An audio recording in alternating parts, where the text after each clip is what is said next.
안녕하십니까. 오늘은 2024년 1월 25일 목요일입니다. 오늘은 완전 천사 주는 신인 116페이지부터 읽어보겠습니다. 여론조사 기관 이래도 되는가? 선거의 판세는 여론조사의 향방에 달렸다 해도 틀린 말은 아니다. 여론조사의 정의와 이의 역사는 다음 백과에서 보듯 어떤 쟁점에 대한 사회 여론을 표본조사를 통해 통계적으로 알아보는 기법이며 처음 미국의 시장조사에서 출발하여 1930년대부터는 정치적 목적의 여론조사가 체계적으로 시행되기 시작했다라고 기술돼 있는 것으로 봐 여론조사가 미국에서 건너왔음을 알 수가 있다. 주목되는 것은 선거 때마다 단골 메뉴로 등장하고 있는 여론조사가 주는 정치적인 평가에 적용되고 있다는 점이다. 여론조사는 크고 작은 선거를 앞두고 시행되는 일이 많아 민주주의 꽃이란 말도 있다. 문제는 여론조사에 성실하게 끝까지 답변하는 사람이 없는 결점도 있는가 하면 여론조사 기관마다 조사 결과가 천차만별이고 또한 조사 대상을 놓고 차별성도 있어 여론조사 기관을 믿지 않는 경향이 없지 않다. 과거 여론몰이니 여론조작이니 하는 말들도 있었다. 그래서 여론조사를 불신하는 경향이 없지 않았다. 먼저 말하거니와 우리나라 여론조사 기관이 몇 개나 되는지에 대해 궁금해하는 사람이 있다. 그러나 굳이 알고 싶지가 않다. 숫자가 중요하지 않기 때문이다. 중요한 것은 조사 기관이 얼마나 신뢰성이 있고 객관성이 있으며 공정성을 가졌느냐에 달렸다 해도 과언이 아니다. 그렇다면 기왕 여론조사를 할 바에야 어떤 기관이든 바르게 하라고 종용하고 싶다. 왜냐하면 정치적인 지도자를 평가함에 있어 다른 것은 몰라도 여론조사 기관의 일방적인 편파성이 문제가 되고 있기 때문이다. 요즘 여론조사의 추이를 보면 대상자를 두고 한쪽에 치우친 감이 없지 않다. 이러고도 차별화가 아니라고 말할 수 있겠는가?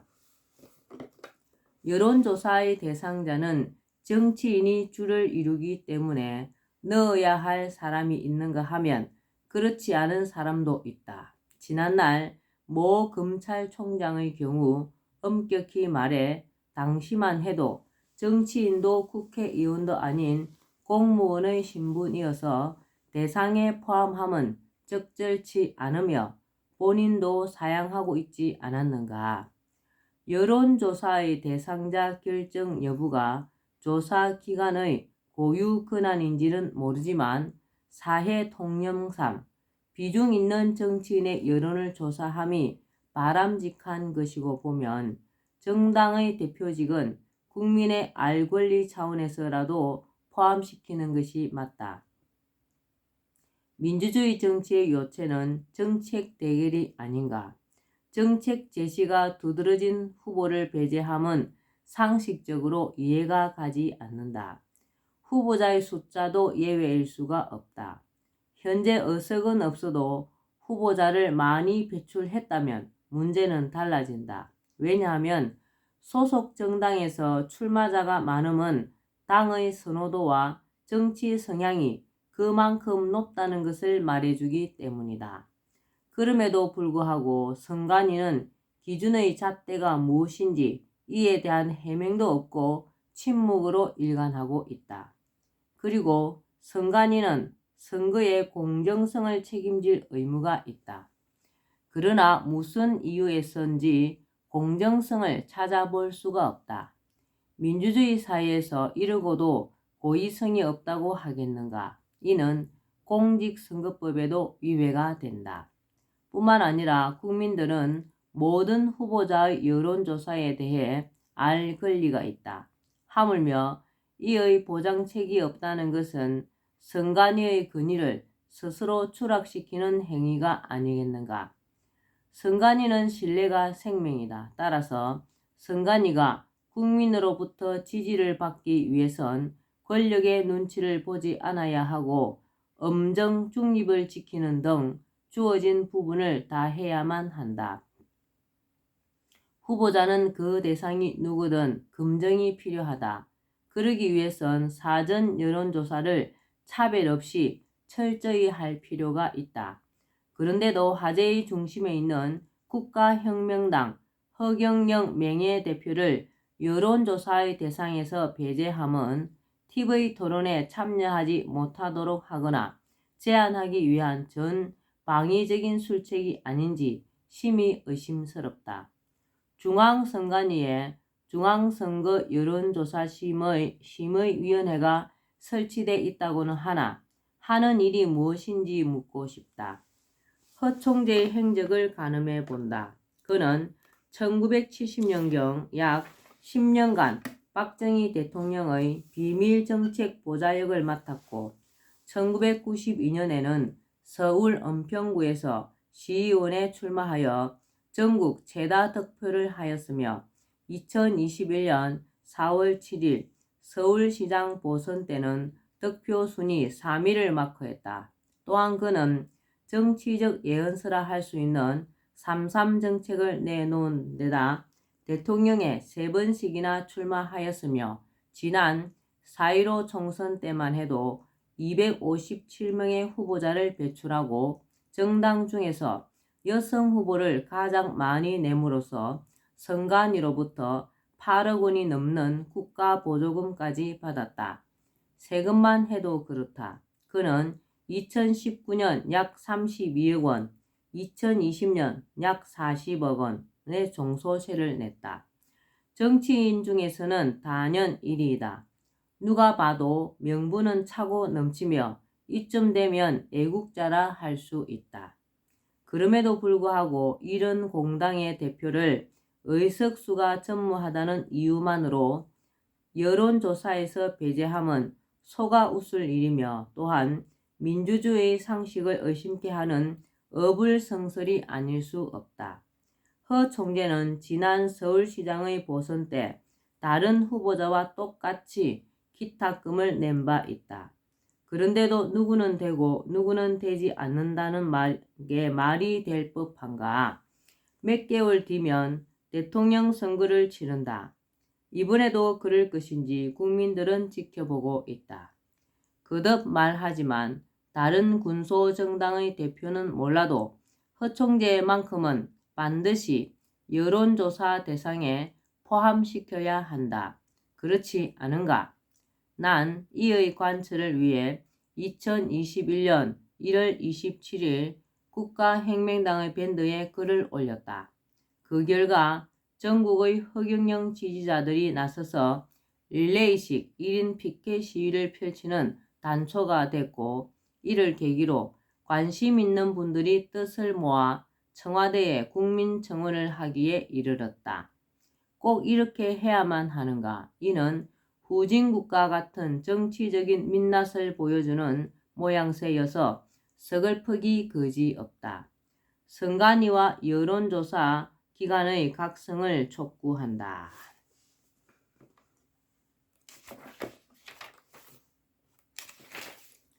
신인이 주는 완전 천사. 신인 허경영이 강탄하고부터 우린 과학의 한계를 뛰어넘은 그야말로 영적인 세계 속에서 살아간다. 과학만을 신봉하는 사람들에게는 이 말이 믿기지 않을 것이다. 지금까지 들은 신인의 유튜브 강연 중에서 어느 것 하나 중요하지 않은 것은 없지만 그 중에서도 가장 쇼킹한 것은 2020년 10월 3일 하늘궁에 있었던 토요 강연 제 1251회가 아닌가 싶다. 난 이 강연으로 그의 실체를 알게 됐고 그가 신인임을 확신하게 해준 계기가 됐다. 이 강연이 있기 전엔 허경영 자신이 말하고 있는 신인에 대해 믿음이 가지 않았다. 사실 겉으로는 신인을 덜 먹이면서도 내심은 초인, 초능력자 정도로만 인식했다고나 할까. 그러나 이제는 천사의 꽃이라 할 수 있는 대천사, 즉 완전 천사를 눈으로 경험하게 되면서 그동안의 회의적인 시각이 일시에 사라졌다. 긴가민가했던 나롯은 놀라운 변화가 아닐 수 없다. 이 점에 있어 다른 사람들도 나와 별 차이가 없을 것이란 생각이 든다. 이 유튜브가 방영되기 전까지 신인이 보여준 천사는 불완전 천사였다. 이 천사는 자기 부인에게 욕짓거리를 하거나 야 하고 소리만 쳐도 천사가 순식간에 나가버린다. 다시 천사를 받으려면 하늘궁을 찾아 신인으로부터 천사를 받아야만 했다. 여간 번거로움이 아니다.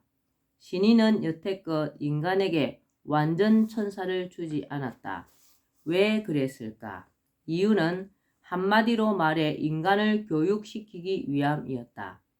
신인은 이러길 인간에게 완전 천사를 넣어주면 나쁜 짓을 도맡아 한다는 것이다. 그래서 신인은 지금까지 어느 누구에게도 완전 천사를 넣어주지 않았다. 그런데 신인의 생각이 갑자기 바뀌었다. 그가 완전 천사를 들고 나온 것은 돈 때문이었다. 돈에 연연하지 않는 신인이지만 하늘궁의 본관을 짓는 데 있어 필요한 자금을 조달하기 위해선 어쩔 수 없이 완전 천사를 수억 내지 수십억에 팔 수밖에 없었다. 신인은 분양키로 한 완전 천사가 어떤 것인지는 유튜브 방송을 통해 소상히 밝혔다. 완전 천사의 경우 투자 등을 하지 말아야 할 것과 해도 되는 것을 구분지어 준다. 완전 천사는 실패가 있을 수 없고 보면 시쳇말로 돈방석이며 부자 되는 도깨비 방망이라 하지 않을 수 없다. 이런 행운이 또 어디에 있을까? 아무리 생각해도 천지가 개벽할 일이다. 신인은 완전 천사로 인해 신인으로서의 존재감을 여지없이 드러냈다고나 할 수 있다. 옳고 그름을 가르쳐주는 천사는 도덕 선생이며 완전 천사는 척척 박사라 해도 과언이 아니다. 천사는 인간이 거래하는 모든 은행의 계좌번호와 비밀번호 그리고 주민등록번호와 학교 이름까지 지구상의 비밀이란 비밀은 다 알고 있다. 인간 세상에 관해 모르는 게 없다. 사람들이 신인으로부터 완전 천사를 받게 되면 주식 투자, 이사, 부동산 거래, 배우자 선택 등을 안심하고 할 수가 있다. 왜냐하면 거래나 계약을 할 때마다 천사에게 물으면 성공과 실패를 정확히 알려주기 때문이다. 그러니 불이익이 있을 수 없다. 우리의 영원한 멘토인 천사는 백궁과 인간 세계를 연결하는 사자들로서 무조건 신인의 지시와 명령에 복종하고 따른다. 이것만 보아도 허경영은 신비의 존재임을 알 수가 있다. 진짜 빅데이터는 신인이 가지고 있으며 신인은 무한대의 천사를 거느리고 있다. 그래서 신인은 인간들에게 말한다. 함부로 경거망동하지 말고 천사 멘토를 적극 활용하라고. 천사는 어떻게 이런 정보를 알 수가 있을까? 인간 사회에서 일어나는 모든 정보는 백궁에서 가지고 있고 체크한다. 천사가 해결사임은 이번 유튜브를 통해 알 수가 있었다. 천사를 부르는 사람이 바로 신인이다. 천사를 부리는 사람이 바로 신인이다. 인간에게 완전 천사를 주는 것 자체가 신인임을 말해준다. 천사의 도움을 얻으려면 어떻게 하면 될까? 언제든지 신인을 찾아와 계약을 하면 된다. 완전 천사를 가지는 순간 누구나 만사형통이다. 기업체와 증권회사뿐만 아니라 개인도 가능하다. 완전 천사를 가진 자는 기업체나 공공기관에 특채에 자문을 할 수 있으니 이런 행운이 어디 있겠는가. 거대 조직인 국가도 마찬가지이다. 주요 정책을 수행하려면 부서의 수장이 신인으로부터 완전 천사를 받아 무엇이든 물어보면 해결할 수 있는 길이 열린다. 국정감사에도 이를 활용하면 실마리가 풀리게 돼 있다.